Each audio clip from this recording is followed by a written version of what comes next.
అందరికీ నమస్కారం. కథ కలవారి కోడలు. ఆ మధ్యాహ్నం భోజనానికి నేను రజిత డైనింగ్ రూమ్కి వచ్చేసరికి డైనింగ్ టేబుల్ దగ్గర కూర్చుని ఎవరో అతను భోజనం చేస్తున్నాడు. పక్కనే నిలబడి శాంతమ్మ వడ్డిస్తుంది.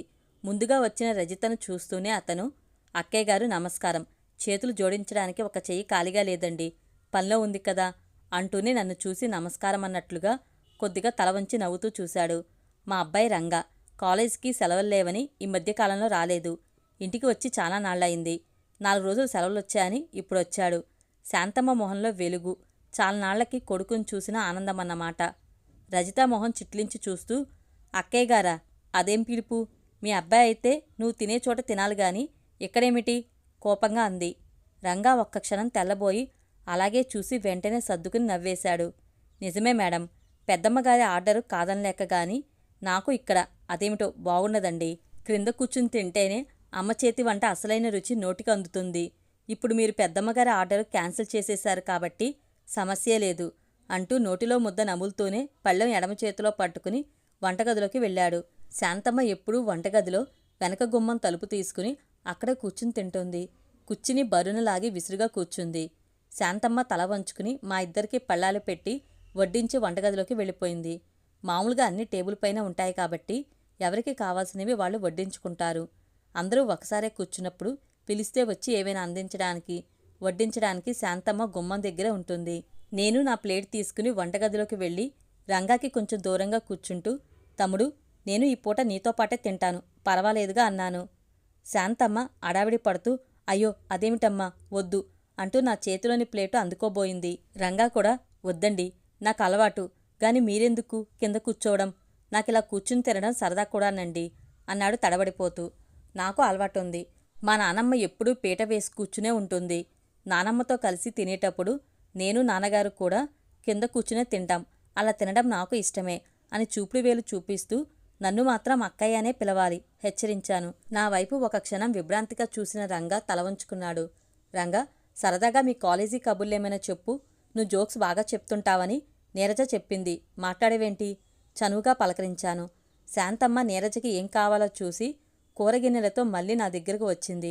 ఎప్పుడూ క్లుప్తంగా నిదానంగా మాట్లాడే శాంతమ్మ ఆ రోజు అడావిడిగా ఏదో మాట్లాడేస్తుంది. నేను వంటగదిలో కూర్చుని తింటున్నందుకు కంగారు పడుతుందేమో. మీకు క్యారెట్ ఫ్రై ఇష్టంగా కొంచెం వేనా? కొబ్బరి పచ్చడి బాగుందా? వంకాయ కూర అంత బాగాలేదు కదమ్మా, కాయలు ఫ్రెష్గా లేవు, అందుకనే అలా ఉన్నట్టుంది. ఆవిడ మాటలకు రంగా చిన్నగా నవ్వాడు. చూసారా అక్కయ్య గారు, మా అమ్మకు కూడా ఇంగ్లీష్ పదాలు వచ్చేస్తున్నాయి అంటూ మీకు జోక్ చెప్పనా అని అడిగాడు. నేను హుషారుగా చెప్పు అన్నాను. మా కాలేజీ క్యాంటీన్లో బ్రెడ్ జామ్లతో పాటు షాంపూలు, సబ్బులు లాంటివి కూడా అమ్మకానికి ఉంటాయి. మా వాడు అక్కడికి బ్రెడ్ తీసుకునేటప్పుడు ప్రతిసారి ఫ్రెషే కదా అని అడిగి నిర్ధారించుకోవడం అలవాటు. ఒకసారి వాడు సోప్ తీసుకుంటూ కూడా అలవాట్లో పొరపాటుగా ఫ్రెషేనా అని అడిగాడు. ఇంకేముంది, అందరికీ ఒక గొప్ప ఛాన్స్ దొరికింది. వాడు ఎవరినైనా ఏ బుక్కో ఏ పెన్నో అడిగినా ఫ్రెష్ కాదురా, పర్వాలేదా అనటమే. ఆ మాటతో వాడిని 1 సంవత్సరం పాటు అలా ఏడ్పించుకు తిన్నారు. పెద్దగా నవ్వాను.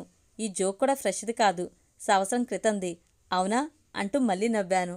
శాంతమ్మ మొహంలోకి చిరునవ్వు వచ్చింది. తరువాత రంగా ఆప్యాయంగా చూస్తూ, చాలా నాళ్ల తర్వాత అమ్మ చేతి వంట, ఆ పైన మీతో కలిసి చేయటం, ఈరోజు భోజనం నిజంగా అమృతమే అనిపించింది అక్కయ్య గారు అన్నాడు. నాకు సంతోషంగానే ఉంది. నేను మెట్లెక్కి వెళ్తుంటే అత్తయ్య గది ముందు నిలబడిన రజిత గట్టిగా నా మీద కంప్లైంట్ చేస్తుంది. నాకైతేనే తప్పప్పులు చెప్తావు గాని పెద్ద కోడలికి చెప్పవా? వాళ్ళింట్లో నేల మీద కాదు, వీధిలో కూర్చుని తిన్నా పర్వాలేదు, కానీ ఇక్కడ పనివాళ్లతో వంటగదిలో కూర్చుని తింటే ఎవరికి పరువు తక్కువ? నీ కోడలనేగా అంటారు, నువ్వెందుకు బుద్ధి చెప్పవు? వడగళ్ల వానల రజిత వాగ్దాటి సాగిపోతుంది. నాకు వినబడాలనే అంత గట్టిగా మాట్లాడుతుందని తెలుస్తుంది. ఇంకా ఏమేమి అన్నదో, అత్తయ్య ఏం సమాధానం చెప్పారో తెలియదు. నేను ఆక్కుండా వచ్చేశాను. తప్పు చేసినట్లుగా నాకేమీ అనిపించలేదు. శాంతమ్మతో ఉన్న దూరపు బంధుత్వాన్ని బట్టి కాకపోయినా రంగా విద్యకైనా విలువనిచ్చి రజిత మాట్లాడి ఉండాల్సింది. ఆ పైన భోజనం చేస్తున్న మనిషిని లేపటం నిజంగా అమానుషమే. ఎవరి పట్లైనా ఆప్యాయత, గౌరవం చూపించడానికి ఆర్థిక స్థితి మాత్రమే అర్హత కాకూడదు కదా. విష్ణుకి ఇలాంటి విషయాలన్నీ నాకే నేను చెప్పను. అత్తయ్య ద్వారానో ఇంకెవరి ద్వారానో ఇంటి సంగతులు తెలిస్తే తెలుస్తాయి. వీళ్ళు ఇలా అన్నారు, ఇలాంటి వాదన వచ్చింది, లాంటి చిరాకు కలిగించే విషయాలు విష్ణుకు చెప్పడం అనవసరం అనిపిస్తుంది. ఏదైనా సంతోషం కలిగించే సంగతులైతే తప్ప విష్ణు సమక్షంలో నాకు కలిగే ఆనందాన్ని పూర్తిగా అనుభవించాలి. ఇలాంటి విషయాలతో ఆ ఆనందాన్ని కొంతైనా వదులుకోవడం నాకిష్టముండదు. విష్ణు ఎప్పుడైనా బిజినెస్ వ్యవహారాలు యథాలాపంగా చెప్పబోయినా వద్దంటూ నమస్కారం పెట్టేస్తాను. అర్థం చేసుకుని తగిన సలహాలివ్వగలిగే పరిజ్ఞానం లేనప్పుడు ఇంకెందుకు అనిపిస్తుంది. ఇద్దరం ఒక్కోసారి బాల్య స్మృతుల్లోకి, ఇంకోసారి కాలేజీ కబుర్లోకి వెళ్ళిపోతాం. చదివిన మంచి పుస్తకం, చూసిన సినిమా, స్నేహితులు, దేని గురించైనా మాట్లాడుకోవడం నాకు బాగానే ఉంటుంది. విష్ణుతో గడిపే ప్రతి నిమిషం ఆహ్లాదకరమే, అమూల్యమే. నీరజ ఫ్రెండ్స్ ఎవరో వస్తే నన్ను వాళ్ళ దగ్గర కూర్చోబెట్టింది. వాళ్ళంతకు ముందు వచ్చినప్పుడు నీరజ పరిచయం చేసింది. వాళ్ళు చదవాలనుకుంటున్న నవల ప్రస్తావన వస్తే అది నా దగ్గర ఉందని ఇస్తానని చెప్పి పైకి వచ్చాను. అత్తయ్య మావయ్య గారు కింద బెడ్రూంలోకి మారిపోయారు. పై గదుల్లో కృష్ణప్రసాద్, మేము మాత్రమే ఉంటున్నాం. రజిత వాళ్ళ గది తలుపులు కొంచెం తెరిచి ఉన్నాయి. కింద హాల్లో నీరజ ఫ్రెండ్స్తో నేను మాట్లాడుతుండటం రజిత చూసింది.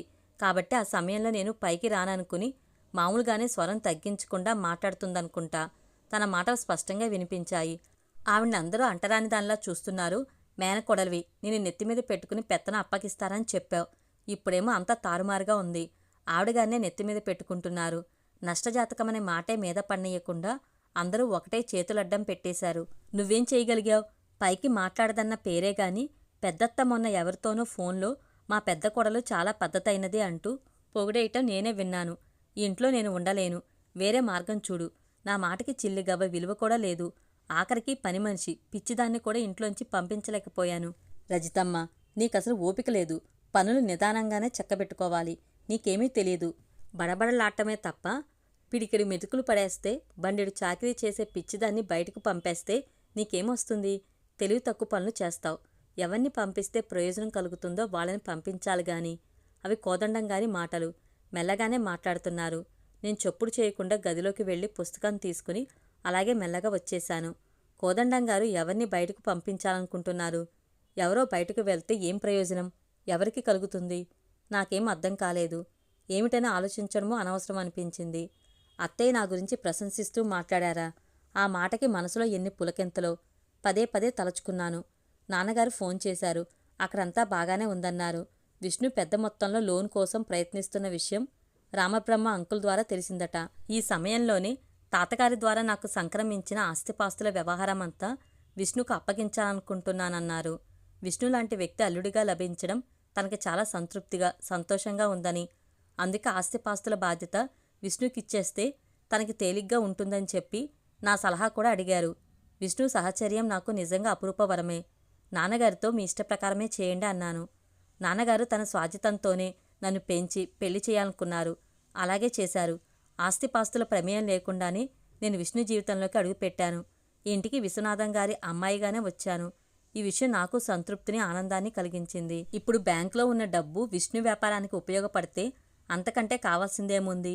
ఆ తర్వాత నాన్నగారి సలహాతో ఏం చేయటమన్నది ఆలోచించవచ్చనుకున్నాను. ఆ రోజు అత్తయ్య కృష్ణప్రసాద్ మావయ్య గారిని ప్రతి నెలా జరిగే రెగ్యులర్ చెకప్కి హాస్పిటల్కి తీసుకెళ్లారు. శాంతమ్మ పిండి బడియాలు పెట్టడానికని పెరటి వైపున 2 నవారు మంచాలు వేసి పైన పలచని దుప్పట్లు పరిచి రెడీ చేసింది. పిండి చిక్కబడిపోకముందే పెట్టేయాలని చిన్నత్తయ్య, నీరజ, శాంతమ్మ పెడుతుంటే నేను చిన్న గిన్నె స్పూను తీసుకున్నాను. ఆ పని నాకు సరదానే. నానమ్మ పెట్టేటప్పుడు నేను చేస్తుండేదాన్ని. రజిత ఎదురుగా ఒక స్టూల్ వేసి కూర్చుని కబులు చెప్తుంది. షరా మామూలే అన్నట్లుగా తన చిన్నప్పటి నుండి ఎంత గారాబంగా పెరిగిందో సోదహానంగా చెప్తుంది. అలా పదే పదే వివరించకపోతే మాలాగే తను పెరిగిందనే అజ్ఞానంలో మేముండిపోతామేమోనని తన భయం అనుకుంటా. అందుకే సమయం దొరికినప్పుడల్లా యథాశక్తి వర్ణిస్తుంటుంది. పిల్లలు గారాబంగా పెరగడానికి తల్లిదండ్రులు సంపన్నులే కానక్కర్లేదనేది తనకు తెలియని విషయం. తండ్రి చనిపోవడం వలన నీరజ ఇంట్లోకి రాగలిగింది. నేనేమో విష్ణుని మభ్యపెట్టి అదృష్టమనే సుడిగాలికి కొట్టుకొచ్చి ఇక్కడ పడ్డాను. తను మాత్రమే సరైన అర్హతతో ఈ ఇంటికి కోడలిగా వచ్చిందని రజిత నమ్మకం. చూపుల్లో, మాటల్లో అభిప్రాయాన్ని చాలాసార్లే వ్యక్తపరిచింది. తన మాటలకి నేను కన్నీళ్లు కాచకపోవటం అనేది రజితను బాధించే అంశాలు అదొకటి. నాకు రజిత మాటల్లో అహంకారం కంటే అమాయకత్వమే ఎక్కువగా కనిపిస్తుంది. అందుకే చాలాసార్లు సమాధానం చెప్పడం కూడా అనవసరం అనిపించి విని ఊరుకుంటాను. పరీక్షల సమయంలో అయినా సరే తన్ను చదువుకోమని ఇంట్లో వాళ్ళు గట్టిగా చెప్పలేకపోయేవాళ్ళట. ఆ మాత్రంగా కష్టపడటం కూడా వాళ్ళకిష్టం ఉండేది కాదట. మరి టీచర్లకి చిన్న చిన్న గోల్డ్ చైన్స్ కానుకలుగా ఇచ్చి మార్కులు మాత్రం బాగానే సంపాదించేదానని నవ్వుతూ చెప్పింది. గారాబంగా పెరగడం అంటే ఇదే కాబోలు. అది ఇది అందిస్తూ తిరుగుతున్న ముత్యాలు బాగుంది బాగుంది అంటూ నవ్వింది. మీకు నేనే టీచర్ అమ్మనైతే నాకెన్ని గొలుసులొచ్చుండేయో అంటూ నిట్టూర్చింది. రజితకు కోపం వస్తుందనుకుని నేను ఉలిక్కిపడి తన వైపు చూశాను గాని అదేం లేదు. మామూలుగానే ఉంది నవ్వుతూ. ఇంతలో నారాయణరావు గారు, రుక్మిణమ్మగారు, శంకరమ్మ అక్కడికి వచ్చారు. ఇల్లు ఖాళీ చేసి వెళ్ళిపోతున్నామని చెప్పగానే చిన్నత్తయ్య షాకైనట్లుగా చూసి, అదేంటండి మీరు ఖాళీ చేయడం ఎందుకు? అది మీకోసమని కట్టించిందేగా, హఠాత్తుగా ఇలా ఎందుకు చేస్తున్నారు అని అడిగారు. బాబుగారి బలవంతం మీద ఇప్పటికే చాలా సంవత్సరాల నుండి ఉంటున్నాం. 4 వీధులవతల మా బంధువులదే చిన్న పోర్షన్ ఖాళీగా ఉందని తోడుగా ఉంటామని వచ్చేయమని వాళ్ళెప్పటి నుండి అడుగుతున్నారు. శంకరానికి కూడా స్కూల్ అక్కడికి కొంచెం దగ్గరవుతుంది. ఈరోజు మంచి రోజని సామాన్లు అవన్నీ ఉన్నాయిలేండి. ఆ 4 బండెక్కించేశాను. పెద్దమ్మగారు లేకుండా వెళ్ళటం నాకు బావుండలేదు.